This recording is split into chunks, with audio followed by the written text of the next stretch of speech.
Hello guys, welcome back to my channel. তো এই ভিডিওর শুরুতে আমাদেরকে নাইটের সিন দেখানো হয়, যেখানে নিয়ান বেই এসে ওই বক্সটি ওপেন করে, যেটাতে একটি গ্লাসের পাপ্পি ছিল, ঠিক তেমন যেমনটি তাং জিংসির কাছে ছিল। আর সে মনে মনে এটাই বলছিল, সুসা আমাকে মাফ করে দাও, আমি তোমাকে বলতে পারবো না যে আমি তাং জিংসি। এরপর সে আমাদের তার পাস্টের স্টোরি শোনানো শুরু করে। আজ থেকে 1 বছর আগে আমি হয়তো মরেই যেতাম যদি লু নিয়ানসি আমাকে না বাঁচাতো। চোখ খোলা মাত্রই আমি তোমাকে দেখতে চাইছিলাম, বাট নিয়ানসি জানায় আমাকে যে প্রাণে মারতে চেয়েছিল সে আর কেউ নয়, তোমার ড্যাড। ওই সময় তাং জিংসি নিয়ানসিকে তার ফিয়ন্সের সুসের ব্যাপারে সমস্ত কিছু জানায়, অ্যান্ড সে বলে আমি তার সাথে দেখা করতে চাই। বাট নিয়ানসি জানায় আপাতত তুমি এখন তার সাথে দেখা করতে পারবে না, কারণ সে হু ফ্যামিলির হারানো সন্তান। তাই মিস্টার হু র্যানচন আবারও তাকে বাসায় ফিরিয়ে নিয়ে যেতে চায়, কারণ তার সন্দেহ ছিল তুমি হুরুয়ের ক্লোজ এসেছো তার প্রপার্টি হাতিয়ে নেওয়ার জন্য। সেই জন্যই তো সে তোমাকে মারার চেষ্টা করেছে। এই সব কিছু শোনার পর তো তাং জিংসি অনেক বেশি হার্ট হয়ে গিয়েছিল, কারণ সে সুসাকে অনেক বেশি মিস করছিল, বাট সে তার কাছে যেতে পারবে না। এরপর সে সোশ্যাল মিডিয়াতে দেখে সুসা হু ফ্যামিলিতে ফিরে গিয়েছে, আর এখন তার নজরে তাং জিংসি মৃত। তাই সে বুঝতে পারছিল না যে আমি সুসার সামনে কি করে যাব, বাট সিক্রেটলি সে তাকে ফলো করতো যাতে সে সুসাকে প্রোটেক্ট করতে পারে। একদিন যখন সুসা রেস্টুরেন্টে বসেছিল, তাং জিংসি ও ওয়েটারকে জিজ্ঞাসা করে ওই মেয়েটি কি অর্ডার করেছে।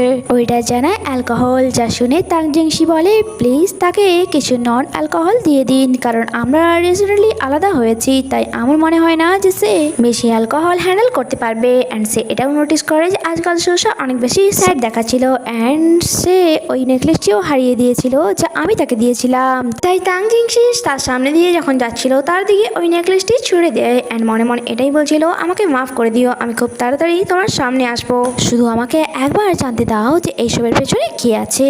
কিছুদিন পর সে ডিসাইড করে যে আমি হুর রাঞ্চের মুখোশ সকলের সামনে টেনে খুলবো। নিয়ানসি তাকে বোঝায় যে এটা অনেক বেশি ডেঞ্জার, আমরা নিজেদের কোম্পানি খুলবো অ্যান্ড ভালোভাবে জীবনযাপন করব, কারণ যদি একবার সে জানতে পারে যে তুমি বেঁচে আছো তাহলে তুমি ভাবতেও পারছো না যে সে তোমার সাথে কি করবে।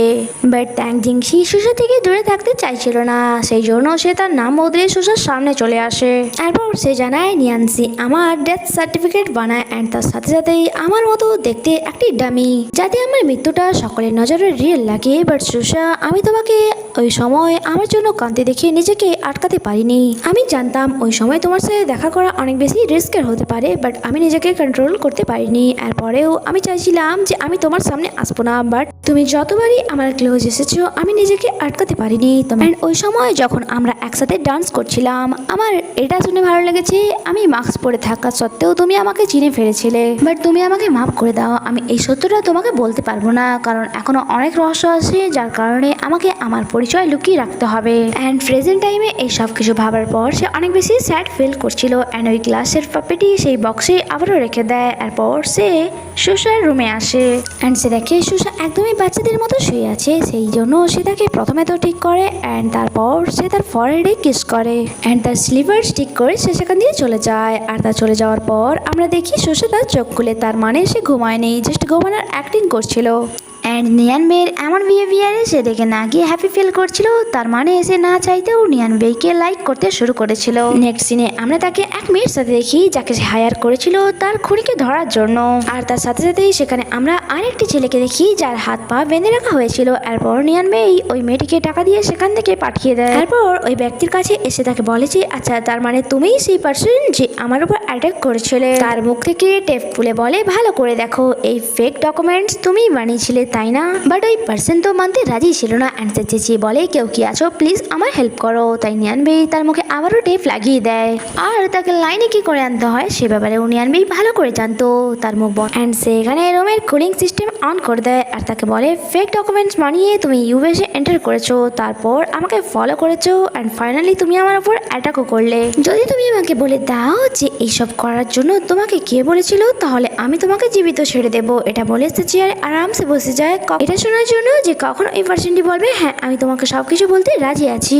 কিছুক্ষণের মধ্যেই রুমের টেম্পারেচার লো হয়ে যায় অ্যান্ড শেষমেশ ওই পার্সন নিজেকে সারেন্ডার করে দেয় যে হ্যাঁ আমি সবকিছু বলতে রাজি আছি। তাই সে তার মুখ থেকে টেপ সরিয়ে দেয় যে ওকে তাহলে বলো কে তোমাকে এইসব করার জন্য বলেছিল। অন্যদিকে আমরা সুশাকে দেখি যে তার সেক্রেটারির সাথে ছিল অ্যান্ড সে তাকে বলছিল মিস্টার লুইস আমাদের সাথে কাজ করার জন্য রাজি হয়ে গেছে, এবার শুধুমাত্র আমাদেরকে হানি ল্যাবের ওপর ফুল ফোকাস করতে হবে। যা শুনে সেক্রেটারি বলে মিস সুসা আপনার কি মনে হয় না আমাদেরও মিস্টার লুইসকে কিছু সারপ্রাইজ দেওয়া দরকার। যখন কি সুসা তো তার কথাই শুনছিলই না, বরং সে তার ভাবনায় হারিয়েছিল আর সে বারবার কাল রাতের কিসের কথাই ভাবছিল। অ্যান্ড সেক্রেটারির কথা শুনে সে হঠাৎই চমকে উঠে বলে মাফ করবে আমি তোমার কথা ঠিক করে শুনলাম না, বলো তুমি কি বলছিলে। সেক্রেটারি বলে আমি বলছিলাম আমরা যদি মিস্টার লুইসকে সারপ্রাইজ ডিনার ট্রিট করি। সুসা বলে অ্যাকচুয়ালি মিস্টার লুইস বেশি লোকেদের সাথে দেখা করা পছন্দ করে না, তাই আপাতত তাকে আমাকেই হ্যান্ডেল করতে দাও। নেক্সট সিনে আমরা নিয়ান মেয়েকে দেখি সে লুকিয়ে সুসার অফিসে এসেছিল তার ল্যাপটপ থেকে কিছু নেওয়ার জন্য অ্যান্ড সে তা করছিল তখনই সেখানে সুসা চলে আসে অ্যান্ড বলে তুমি এখানে কি করছো